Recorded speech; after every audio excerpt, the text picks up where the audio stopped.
Quand on ouvre le Coran, ce qu'on trouve au tout début, ce n'est pas juste une préface. Non, c'est bien plus que ça.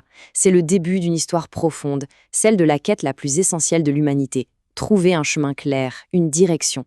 On va voir ensemble comment cette quête prend forme dès les toutes premières lignes. D'ailleurs, imaginez un instant. Si on ne pouvait demander qu'une seule et unique chose au créateur de l'univers, qu'est-ce que ce serait? La richesse? Une bonne santé? Le pouvoir? La réponse, comme on va le voir, est à la fois beaucoup plus simple et bien plus profonde que tout ça. Et la voilà, cette réponse. Guide-nous sur le droit chemin. Cette demande, si courte mais tellement immense, tirée de la sourate Al-Fatiha, c'est vraiment le cœur de notre discussion aujourd'hui. C'est la prière fondamentale, le pivot autour duquel tout le reste tourne. Ok, alors plongeons-nous là-dedans. Ce premier chapitre, Al-Fatiha, qui veut dire l'ouverture, est tellement dense, tellement puissant, qu'on dit souvent qu'il résume à lui seul tout le message du Coran. Et tout ça en à peine 7 versets. Voyons un peu comment c'est possible. En fait, la structure est d'une clarté incroyable.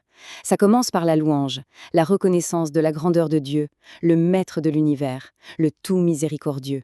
Puis, ça nous rappelle notre responsabilité, avec l'évocation du jour du jugement. Et enfin, tout ça culmine vers cette demande essentielle, la guidance. C'est un dialogue complet, en quelques lignes.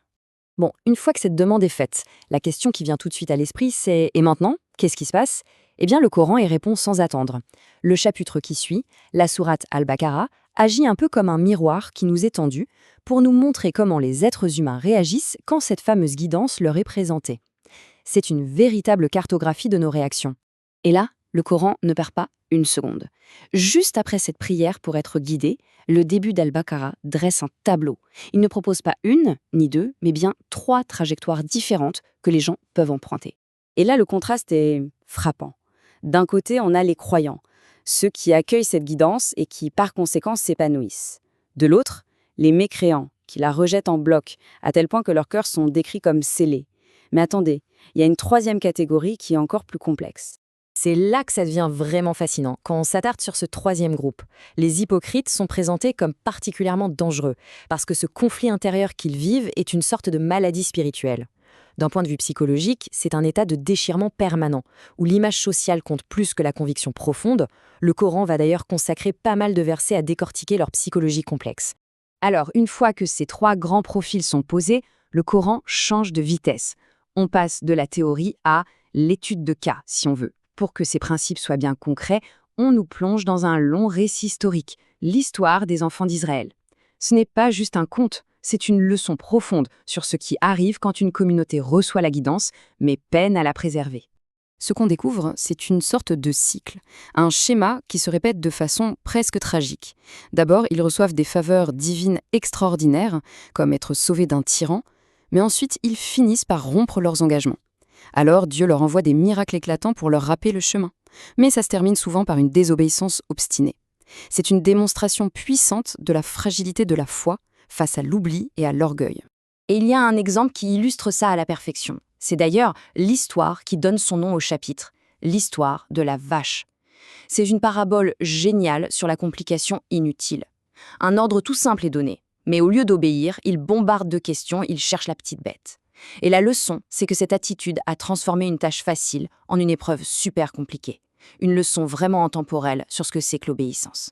Et juste après cette longue leçon sur ce qu'il ne faut pas faire, le récit opère un pivot magistral. Vraiment. On passe du contre-exemple au modèle absolu de la foi, le prophète Abraham, qui est présenté comme l'exemple par excellence de ce que veut dire recevoir et surtout incarner la guidance. Cette phrase, elle dit tout. La qualité numéro 1 d'Ibrahim, ce n'était pas de tout remettre en question, mais sa soumission. Une soumission immédiate, totale, sincère. Une foi qui a été prouvée non pas par de beaux discours, mais par des épreuves absolument gigantesques qu'il a toutes traversées. Et cette soumission, elle ne reste pas dans les mots. Elle se transforme en actes concrets. En bâtissant la Kaaba avec son fils, ils n'ont pas juste empilé des pierres. Non, ils ont posé les fondations d'un héritage spirituel. Le message derrière est limpide. La vraie noblesse spirituelle, elle ne vient pas du sang ou de l'origine. Elle se gagne par la dévotion et par les actes. Ok, alors, après ce parcours dans le tout début du Coran, qu'est-ce qu'on retient? Essayons de synthétiser un peu tout ça, de mettre en lumière les leçons clés qui se dégagent de cette introduction si puissante. Alors voilà, on pourrait retenir 5 points essentiels.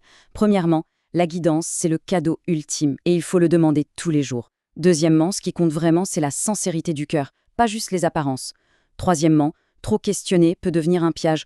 Parfois, la meilleure réponse est une obéissance simple et rapide.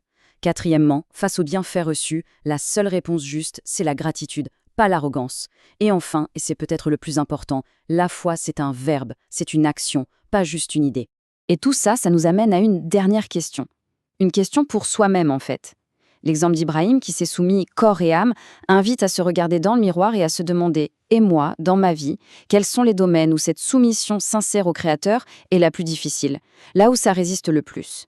C'est une question qui nous renvoie directement au tout début, au cœur de cette quête de guidance.